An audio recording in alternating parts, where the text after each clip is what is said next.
We're here at Break Forth in Edmonton, Alberta, and I'm with Leland Klassen.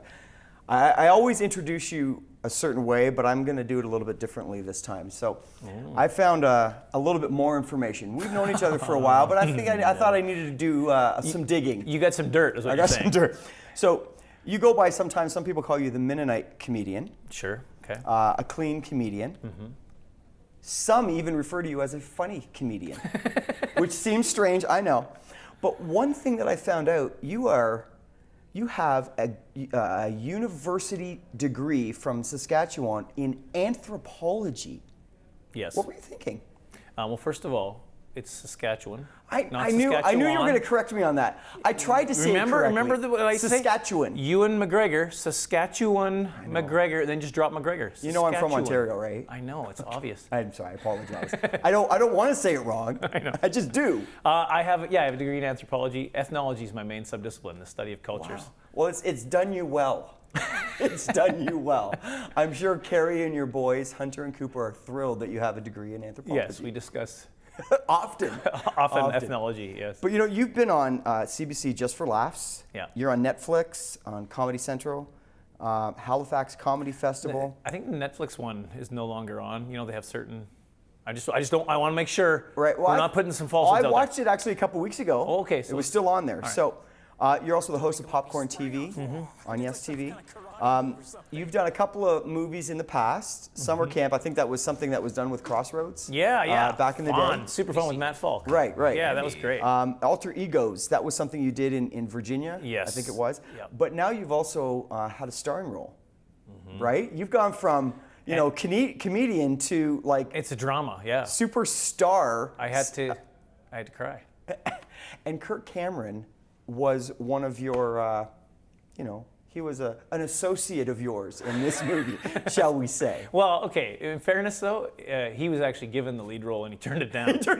Well, I only want to come in for a day, he said, and they're like, okay, let's get Leland out. I was kind of throwing the ball to you. I wasn't going to tell him that part. I wasn't going to tell him that. It would come out. You've been with an awful lot of great comedians. Through your history, you've worked with a lot of people that have had some great success. You all of a sudden are switching gears a little bit and doing this movie thing. You spend a lot of time down there doing this. How did you like to, because like you said, it's a drama, it's not a comedy. Yeah. So what was that like? Well, first of all, kind of weirdly, you mentioned a lot of time down there.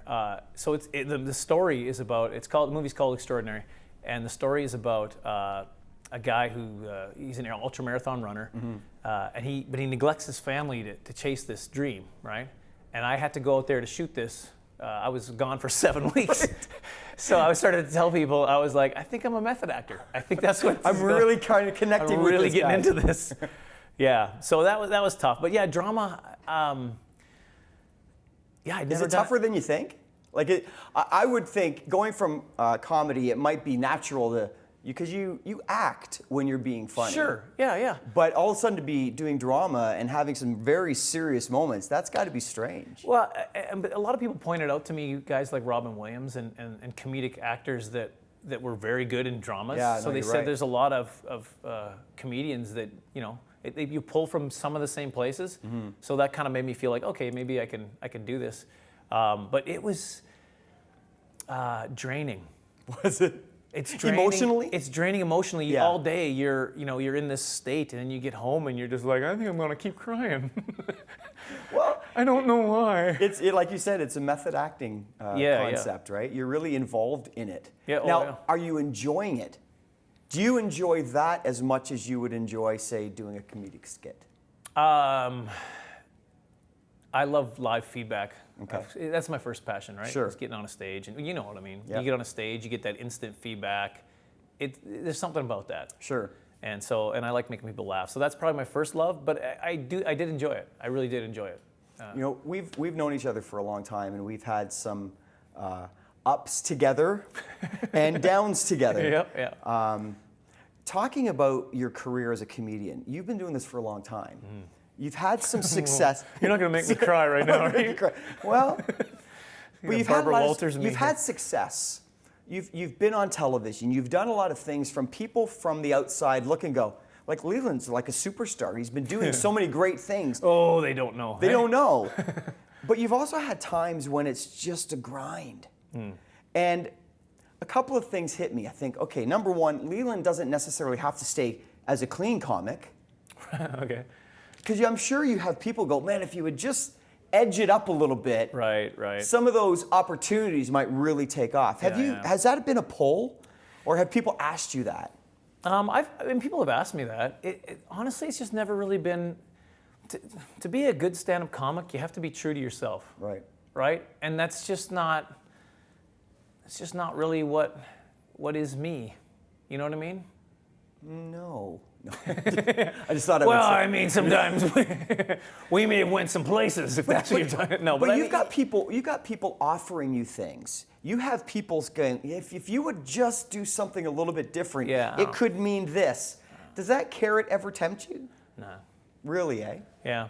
I mean, it's the same reason why there's a lot of comedies and stuff that I know I'm just not going to audition for, and I don't want to audition for, like comedy shows and stuff. Yeah. It's just because it doesn't fit who I am and what I'm trying to do. And, Right. and those kind of things, you never know about that kind of success anyway. So why would True. I sell out for something that's a maybe when God's maybe got me on a completely different track? And so I'm way more, and this has taken me 20 years to get to. Sure. And not that it was ever really a temptation, but it's got me 20 years to get to the point now where I'm like, I don't really care. I'm doing what I'm supposed to be doing. If that opens doors, it opens doors. If it doesn't, then I'm still doing what God wants me to do. Right.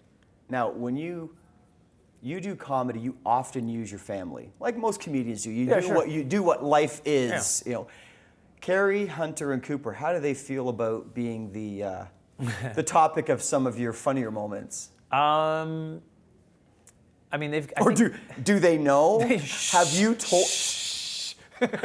I apologize if I've spoken out of turn. yeah, they know. My wife obviously knows, and she's pretty good with it. Hunter and Cooper are still in the dark right now. Well, it was the age. They were fine, and then there's some teenage years where it's kind of like, hey, I don't want these. Dad, stop it. Yeah, I mean, I've done shows for my son.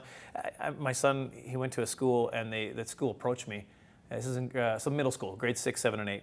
Grade 6, they approached me. Hey, would you do one of our chapels at the school? So I said, you know what? Let me ask my son, because he goes to the school. And I asked him, and he was like, no way. So I was like, okay. The next year, they asked me again, right? So I asked him, and he was like, For not. yeah, okay, I guess. And I was like, you know what? You're still a little unsure. I won't do it. And then grade 8, they asked me a third time, and I asked him, and he's like, yeah, I don't care. So it was kind of like It's age. It was the right? age. He didn't care. And Carrie's been fine with it the whole time? well, she's a little more immature, She's a little more. so she has trouble with it. No, yeah, she's been fine. Well, you've been doing this for a long, long time. We've done some stuff together, and I've watched you on the road, and I go to as many of your shows as I possibly can when you're around where I live. Thanks, man. And you know what? There's very few people that put up with what you've put up with on the road and keep I doing thought you were it. going to say put up with you. I was like, Well, yeah, that's true. that's a fair question too. That's a fair comment. But you've dealt with a lot of ups and a lot of downs, and you've stayed true to who you are, but you've also brought in the faith element. Everywhere you go, you talk about why you do it, and I think that's huge. And I love your stuff, and I wish you all the success in the world as you move forward. Thanks, Kevin. Thanks for doing this, buddy. Yeah, I thanks, man. appreciate that. Appreciate it.